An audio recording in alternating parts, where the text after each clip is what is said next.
लिखी है। अरुण कमल इस कविता के कवि, आधुनिक कवि। इस पार्ट में उन्होंने खुशबू रचते हैं हाथ के नाम से ही स्पष्ट है।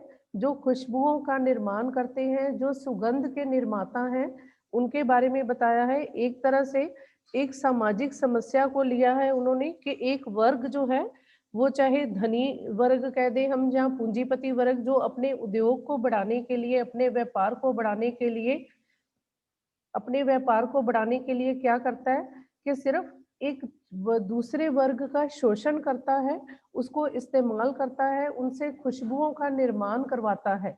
ये अगरबत्ती बनाने वाले लोगों के बारे में बताया है कि जो ऐसी अगरबत्तियां बनाते हैं जो पूरे संसार में खुशबू फैलाती हैं, सुगंध फैलाती हैं, पर उनका रहन सहन, उनका जो अपना पारिवारिक जीवन है वो कैसा होता है।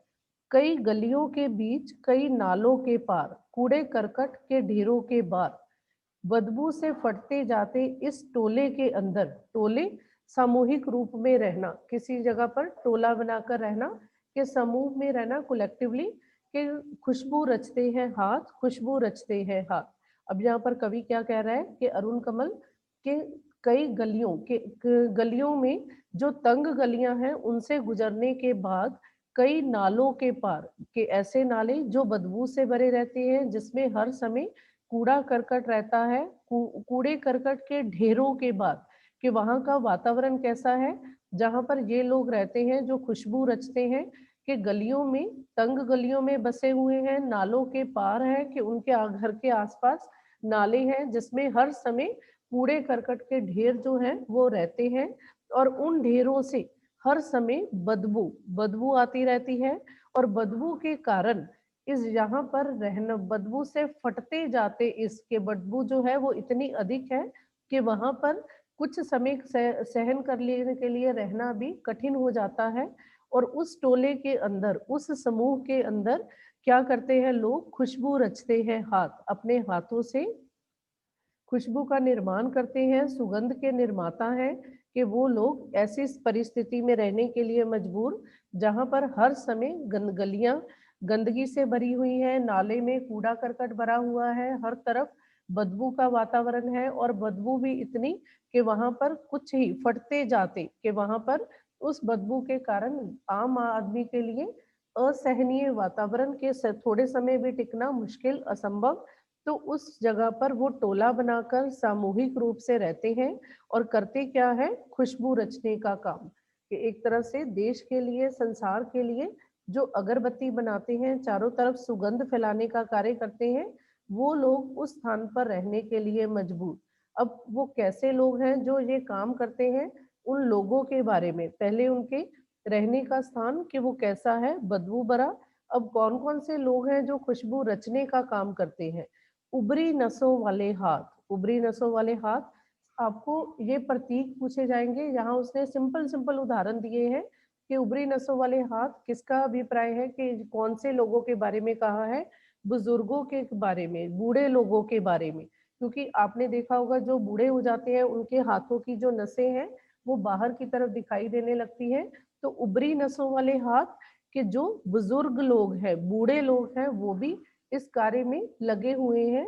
घिसे नाखूनों वाले हाथ, के इस काम को करते करते उनके जो नाखून है वो पूरी तरह से घिस गए हैं। तो इसका अभिप्राय कि वो पुरुष जो लगातार इस कार्य को करने में परिवार चलाते हैं, कि इसमें सिंपल लिख लो, घिसे नाखूनों वाले हाथ, जो परिवार को चलाने वाले मुखिया या पुरुष लोग। पहले में उबरी नसों वाले हाथ, बुजुर्ग, बूढ़े लोगों में वो महिलाएं भी आ सकती हैं, पुरुष भी आ सकते हैं।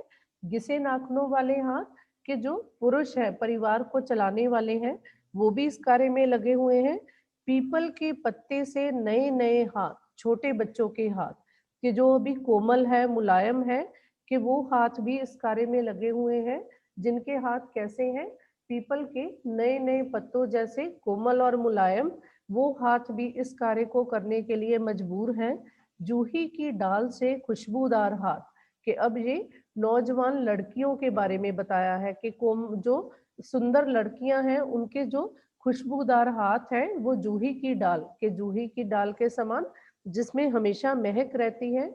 वो भी इस कार्य में लगी हुई हैं कि परिवार का एक तरह से हर सदस्य, वो चाहे बुजुर्ग है, चाहे वो पुरुष है, चाहे वो छोटे बच्चे हैं, चाहे वो लड़कियां या महिलाएं हैं, कि उनके साथ साथ गंदे कटे पिटे हाथ, गंदे कटे पिटे हाथ जो औरतों के बारे में, महिलाओं, उसमें लड़कियां, बच्चे, पुरुष और बुजुर्ग लोग, गंदे कटे पिटे हाथ महिलाओं के जो घर के कार्य भी करती हैं, अपने परिवार के साथ साथ चलाने के साथ साथ घर में रहते हुए काम भी करती हैं, और अपनी आजीविका बढ़ाने के लिए, अपनी आमदन या आय बढ़ाने के लिए उस कार्य में भी लगी हुई हैं, पुरुषों की सहायता करने के लिए। तो गंदे कटे पिटे हाथ उन महिलाओं के, जख्म से फटे हुए हाथ, कि जो घायल हो चुके हैं, जो बीमार हैं, उन लोगों के हाथ भी इस काम को करने के लिए तैयार हैं, क्योंकि उनको अपना परिवार चलाने में मुश्किल ना हो, कि एक तरह से परिवार के पूरे सदस्य, वो चाहे बच्चे हैं, महिलाएं हैं, बुजुर्ग हैं, पुरुष हैं या बीमार लोग हैं, सभी इस काम को करने के लिए बाध्य हैं, मजबूर हैं। खुशबू रचते हैं हाथ, खुशबू रचते हैं हाथ, कि ये हाथ क्या कर रहे हैं, सिर्फ खुशबुओं का निर्माण करते हैं, सुगंध फैलाने के लिए निर्माता बने हुए हैं। ये सभी हाथ खुशबू फैलाने लगे हैं। अब लास्ट पैराग्राफ में उसने बताया कि ये लोग क्या कार्य कर रहे हैं हमारे लिए। यही इस गली में बनती हैं मुल्क की मशहूर अगरबत्तियां, कि यहाँ पर क्या हो रहा है कि जहाँ चारों तरफ गंदगी है, प्रत्येक सदस्य इस काम में लगा हुआ है, वहां इस गली में मुल्क, मुल्क संसार के पूरे वर्ल्ड की, पूरे दुनिया की जो मशहूर फेमस अगरबत्तियां हैं, कि जो प्रसिद्ध अगरबत्तियां हैं, जिनको जलाकर हमें खुशबू प्राप्त होती है, तो वो इस गली में, इस जगह पर बनती है। कि जो अगरबत्ती उद्योग है वो मशीनियों से नहीं चलाया जा सकता, कि उसके लिए मैन पावर चाहिए उनको। तो इसलिए कि बांस की छोटी छोटी सी सीखों पर वो जब वो महकता हुआ पदार्थ लपेटने के लिए एक एक उसको पकड़कर ऐसे करते हैं, तो वो एक तरह से सुगंध का जो कार्य है वो पूरा होता है। तो उनको उस कार्य के लिए आदमियों की आवश्यकता है, लोगों की आवश्यकता है, कि वो लोग इनके लिए, पूरे संसार के लिए वो महक के निर्माता है, सुगंध के निर्माता है। सुगंध के पर्यायवाची शब्द है महक, सौरभ, कि वो सुगंध को निर्माण करने वाले हैं, पूरे संसार की मशहूर प्रसिद्ध अगरबत्तियां बनाते हैं। इन्हीं गंदे मोहल्लों के गंदे लोग, अब उन लोगों को आम लोग या हम लोग क्या समझते हैं कि उनके आसपास का वातावरण कैसा है, गंदगी से भरा हुआ, बदबू से भरा हुआ, और हो सकता है कि उनके पास इस कार्य, जब पूरा परिवार इस कार्य में व्यस्त है, तो उनके पास अपने लिए समय भी नहीं है कि वो अपनी साफ सफाई का भी ध्यान रखें। इसलिए कवि ने क्या कहा है कि इन्हीं गंदे मोहल्लों के रहने का स्थान पूरी तरह से गंदगी से भरा हुआ, और गंदे लोग, गंदे लोग इसलिए कहा है कि वो अपनी सफाई का ध्यान रखने के लिए भी समय नहीं निकाल पाते। जब उनके छोटे बच्चे, जब उनकी लड़कियां, उनकी महिलाएं, पुरुष, बुजुर्ग या बूढ़े व्यक्ति होने के साथ साथ बीमार लोग भी इस काम में लगे हैं, तो परिवार में कोई भी सदस्य के पास इतना समय नहीं कि वो अपनी साफ सफाई का भी ध्यान रख सके। जब वो अपनी सफाई का ध्यान नहीं रख रहे, तो अपने आसपास, अपने जहां पर वो रह रहे हैं उस स्थान की गंदगी को भी सुधारने के लिए उत्सुक नहीं है। तो इन्हीं, इस कवि ने इसीलिए कहा है, इन्हीं गंदे मोहल्लों के गंदे लोग, कि ये जो लोग हैं वो गंदगी में रहने के साथ साथ खुद भी एक तरह से गंदे, कि वो अपने रहन सहन को भी पूरी तरह से गंदा कर चुके हैं, कि उनके पास समय की कमी है। बनाते हैं गुलाब, केवड़ा, खस और रात रानी अगरबत्तियां। अब यही गंदे लोग क्या कर रहे हैं कि वो लोग इतनी सुंदर, इतनी खुशबू से भरे हुए वातावरण को महकाने का कार्य करने के लिए, जो हर समय, जिनको, जिसके पास गुजर गुजर जाने से, गुलाब या केवड़ा या रात रानी जो है, उसके पास भी आप, रात की कली आपने भी देखी होगी कि रात के समय वो इतनी महकती है कि उसके पास से भी गुजर जाओ तो सुगंध आती है। कि ये लोग चाहे खुद कैसे भी हैं, पर वो सबके लिए क्या बनाते हैं, केवड़ा, गुलाब। सिंपल में अगर क्वेश्चन आ जाए कि कवि ने इन लोगों को किस बार की कौन सी अगरबत्तियां बनाने के बारे में बताया है, कि गुलाब, सिंपल, ये आंसर तो याद रखोगे, इसीलिए कहा है कि कविता बिल्कुल सिंपल है, इसमें कोई ऐसा हिडन मीनिंग नहीं है जो आपको क्लियर ना हो। कि ये लोग कौन सी अगरबत्तियां बनाते हैं, केवड़ा, गुलाब, खस और रात रानी की, जो हर समय सुगंध और महक फैलाने का कार्य करती है। ये लोग ऐसी अगरबत्तियों के निर्माता हैं, बनाने वाले हैं। दुनिया की सारी गंदगी के बीच दुनिया की सारी खुशबू रचते रहते हैं। हाँ, उसने कहा कि जहाँ पर इनका रहने का स्थान है, वहाँ दुनिया की, इस संसार की सारी गंदगी वहाँ पर है, कि उनको न तो इतना समय मिलता है, न तो उनके पास इतनी सहूलियत है कि वो अपने आसपास के वातावरण को संवारने का, उसको साफ करने का, स्वच्छ करने का प्रयास कर सके। तो दुनिया की, इस संसार की सारी गंदगी के बीच ये लोग रहते हैं और क्या रचते हैं, किस चीज की रचना करते हैं, किस चीज का निर्माण करते हैं, दुनिया की सारी खुशबू के संसार में सब तरफ महक फैलाने के लिए, सुगंध फैलाने के लिए जिसके द्वारा ये कार्य किया जाता है, वे यही लोग हैं जो हर तरफ खुशबू फैलाने के लिए उन अगरबत्तियों के निर्माता हैं, उनको रचने वाले हैं। खुशबू रचते हैं हाथ, खुशबू रचते हैं हाथ, क्योंकि खुशबू रचने का काम केवल हाथों के द्वारा ही संभव है, तो खुशबू रचने का काम ये हाथ ही करते हैं। अब इस कविता में अगर इसका सेंट्रल आइडिया या कवि ने उन लोगों के प्रति व्यंग किया है कि जो इन लोगों का शोषण कर रहे हैं, इनको वो उचित पारिश्रमिक, उनका उचित मुआवजा, जितना वो काम करते हैं उसके बदले में उचित आय नहीं देते हैं, चाहे वो पूरी दुनिया के लिए उनसे खुशबुओं का निर्माण करवाते हैं, पर उनको उचित आमदन नहीं देते हैं। इसीलिए परिवार का प्रत्येक सदस्य इस कार्य में लगा हुआ है और उनके द्वारा वो तो दुनिया को महकाने का काम कर रहे हैं, अपना लाभ उठा रहे हैं, पर इन लोगों को ऐसे गंदे वातावरण में रहना पड़ रहा है, इनके प्रत्येक सदस्य को इस कार्य में लगना पड़ रहा है, क्योंकि परिवार को चलाने के लिए उन्हें उचित आय या उचित खर्चा जो है वो नहीं मिल पाता है। क्लियर है कि इसका सेंटर आइडिया इसमें कवि ने ये बताना चाहा कि एक वर्ग दूसरे वर्ग की कैसे पूरी तरह से लाभ उठाता है, उसको कैसे अपने लिए यूज करता है, अपना तो लाभ उठाकर वो दुनिया भर में उस कार्य की सेल, उस कार्य की बिक्री बढ़ा रहा है, पर उनको निर्माण करने वाले लोगों को की तरफ, उनके रहन सहन की तरफ कोई ध्यान नहीं दिया जा रहा। बेटा इस चैप्टर के, इस कविता के क्वेश्चन आंसर भी बिल्कुल सिंपल, कोई इसमें ऐसा नहीं है कि जो आपको क्लियर ना हो। हाँ जी, खुशबू रचने वाले हाथ कैसी परिस्थितियों में तथा कहाँ कहाँ रहते हैं? यस,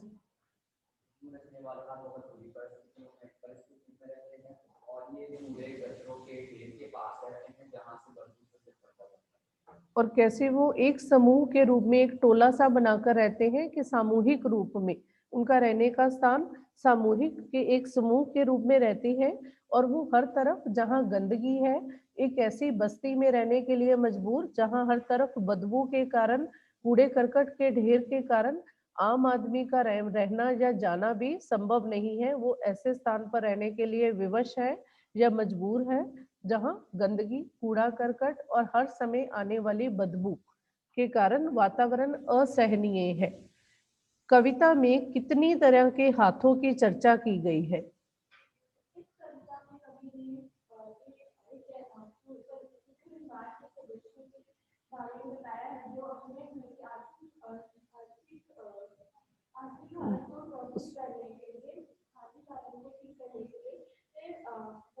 इस कार्य में लगे हुए हैं।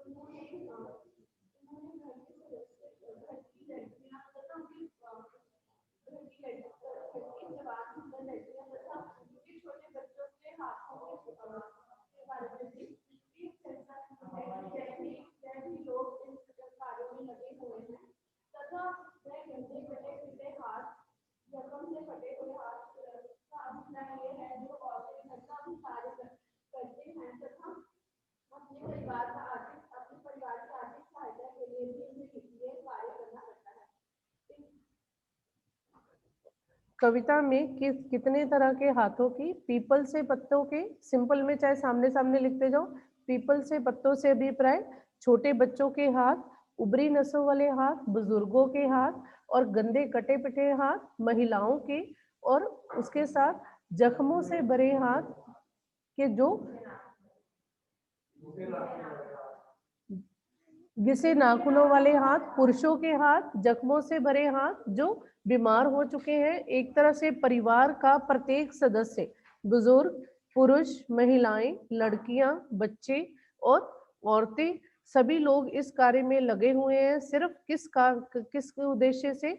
अपनी आर्थिक स्थिति को, अपने परिवार को चलाने के लिए, कि उनके पास इतना समय ही नहीं है कि वो इसके अतिरिक्त और किसी कार्य के बारे में सोच भी सके। कवि ने ये क्यों कहा है कि खुशबू रचते हैं हाथ? हाँ जी, कोई भी स्टूडेंट हैंड रेज करो। कवि ने ये क्यों कहा है कि खुशबू, अर्शप्रीत? कवि ने ये इसलिए कहा है कि खुशबू रचते हैं हाथ, क्योंकि जो लोग गंदे इलाकों में रहते हैं जहाँ पर कूड़ा करकट हर तरफ फैला हुआ है और हर समय बदबू आती है, वहाँ के लोग पूरी दुनिया के लिए अगरबत्तियां बनाते हैं जिससे पूरी दुनिया को महक मिलती है। यस, ये एक ऐसे उद्योग की, इस कविता में एक ऐसे उद्योग की बात की गई है, एक ऐसे बिजनेस के बारे में बताया है जो लघु और कुटीर, लघु स्मॉल स्केल इंडस्ट्री, ये लघु उद्योग है जिसमें व्यक्तियों के सहारे से, व्यक्तियों के द्वारा कार्य करवाया जाता है, उसके द्वारा कार्य को पूरा करना संभव है। तो इसलिए कवि ने ये कहा है कि खुशबू रचने का काम, कि पूरे संसार को सुगंध फैलाने का कार्य केवल हाथ ही करते हैं। इसलिए वो लोग इन हाथों से सुगंध तो जरूर रचने का काम करते हैं, पर स्वयं के लिए वो अपनी परिस्थिति को सुधारने का कार्य नहीं कर पाते हैं। जहां अगरबत्तियां बनती हैं वहां का माहौल कैसा होता है? हाँ जी, स्टूडेंट विजिबल हो तो मैं उनसे पूछूं। ऋषिका, संयम, संयम, दिलप्रीत,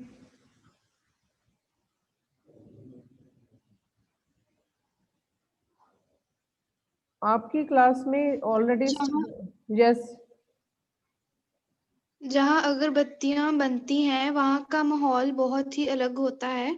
वहाँ पर बच्चों से लेकर बड़े हर कोई काम में व्यस्त होता है और अगरबत्तियां बनाते हैं।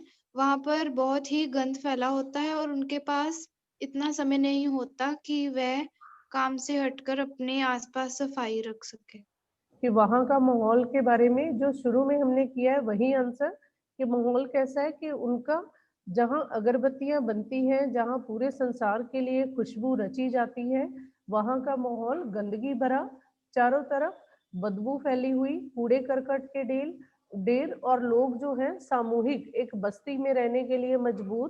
किस लिए? क्योंकि उनके पास न तो उनको उचित आय दी जाती है, उचित उनका कार्य के बदले में वेतन दिया जाता है, जिससे वो अपने परिवार को चलाने के साथ अपने आसपास के वातावरण को सुधारने का प्रयास करें, उसके लिए समय निकालें। और इस लघु उद्योग में व्यक्तियों का पूरी तरह से शोषण करने के बारे में कवि ने बताया है, जिसमें सिर्फ लोगों को आवश्यकता के लिए प्रयोग किया जाता है, पर उनकी दशा को सुधारने का कार्य नहीं किया जाता। इस कविता को लिखने का मुख्य उद्देश्य क्या है? मुकुल।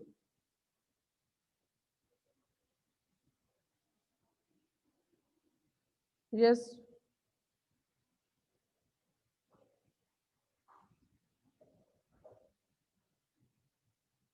बच्चे जो अभी मैंने बोला है सेंटर आइडिया जिसको कहते हैं, वही आंसर है, सेम। सृष्टि,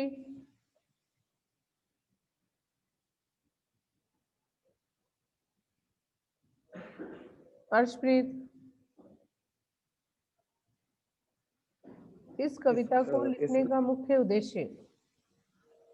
कविता को लिखने का मुख्य उद्देश्य यही है कि जो लोग पूरे संसार के लिए खुशबू रचते हैं, भाव अगरबत्तियां बनाते हैं, उनको उचित वेतन नहीं दिया जाता, जिसकी वजह से उन्हें गंदे इलाकों में रहना पड़ता है और और वह अपने वातावरण को सुधार नहीं पाते। और इसके साथ वो गंदे इलाकों में रहते हैं, अपने वातावरण को नहीं सुधार पाते। पर कवि का इस कविता को लिखने का मुख्य उद्देश्य क्या है?